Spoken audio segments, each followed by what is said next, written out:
Herkese merhaba arkadaşlar, kanalımıza hoş geldiniz. Mert Ramazan Demir fena yakalandı. Afra Saraçoğlu defterini kapattı ve yeni sevgilisi bakın kim çıktı.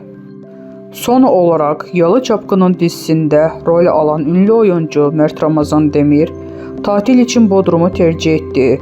Yeni sevgilisiyle dudak dudağa görüntülenen 28 yaşındaki başarılı oyuncu gündemden düşmüyor.